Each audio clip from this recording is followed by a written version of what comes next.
ನಮಸ್ತೆ. ನಾನು ಈ ದಿನ ಅಕ್ಷರಗಳ ಬಗ್ಗೆ ಕಂಟಿನ್ಯೂ ಮಾಡುತ್ತೇನೆ. R, S, T, U, V, W, X, Y, Z.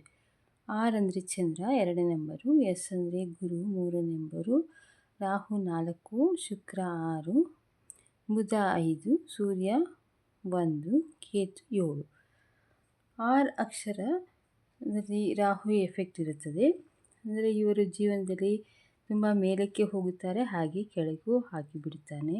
ಅಂದರೆ ಪ್ರೊಫೆಷನಲ್ ಸಕ್ಸಸ್ಸು, ಪರ್ಸನಲ್ ವೈಯಕ್ತಿಕವಾಗಿ ಅವರು ಕಷ್ಟ ನಷ್ಟ ಅನುಭವಿಸ್ತಾರೆ. ಜೀವನದಲ್ಲಿ ತುಂಬ ಏಳು ಬೀಳುಗಳು ಇರುತ್ತದೆ. ಚಂದ್ರನ ಗುಣ ಸ್ವಲ್ಪ ಚಂಚಲ ಬುದ್ಧಿ, ಎರಡೆರಡು ಥರ ಕ್ಯಾರೆಕ್ಟರ್, ಡ್ಯುಯಲ್ ನೇಚರ್ ಆ ಥರ. ಅಂದರೆ ಅಮಾವಾಸ್ಯೆ ಹುಣ್ಣಿಮೆಗೆ ಚೇಂಜ್ ಆಗ್ತಾ ಇರ್ತಾರೆ.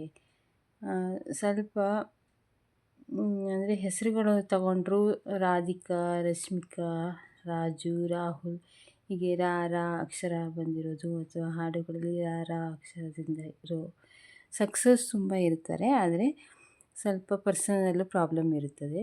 ಹಾಗೆ ಈಗ ಈ ಥರ ಹೆಸರುಗಳನ್ನು ಇಡುವುದು ಅವಾಯ್ಡ್ ಮಾಡಿದರೆ ಒಳ್ಳೆಯದು.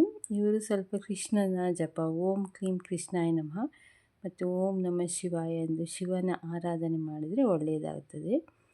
ಎಸ್ ಅಕ್ಷರ ಅಂದರೆ ಗುರು ಎಫೆಕ್ಟ್ ಇರುತ್ತೆ. ಸ್ವಲ್ಪ ಗುರು ದತ್ತಾತ್ರೇಯ, ರಾಘವೇಂದ್ರ, ಈ ಥರ ಸಾಯಿಬಾಬಾ ಪೂಜೆ ಮಾಡೋದು, ಜಪ ಮಾಡೋದು ಒಳ್ಳೆಯದು.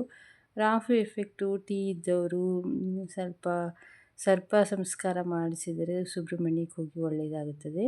ಶುಕ್ರ ತತ್ವ ಇರೋರು ಸ್ವಲ್ಪ ದೇವಿ ಆರಾಧನೆ ಮಾಡಬೇಕು, ದೇವಿ ಜಪ ಮಾಡಿ, ಲಲಿತಾ ಸಹಸ್ರನಾಮ ದಿನ ಮನೆಯಲ್ಲಿ ಹಾಕಿಕೊಂಡು ಕೇಳಿದರೆ ತುಂಬ ಒಳ್ಳೆಯದು. ಬುಧನ ತತ್ವ ಇರೋರು ಸುಪ್ರಭಾತ ಬೆಳಗಿನ ಜಾವದಲ್ಲಿ ವೆಂಕಟೇಶ್ವರ ಸುಪ್ರಭಾತ ಹಾಕಿಕೊಂಡು ಕೇಳಬಹುದು.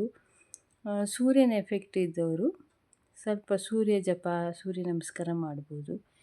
ಕೇತು ಇದ್ದವರು ಸ್ವಲ್ಪ ನಾಗನ ಆರಾಧನೆ, ಗಣಪತಿ ಪೂಜೆ ಮಾಡಿದರೆ ಒಳ್ಳೆಯದಾಗುತ್ತದೆ.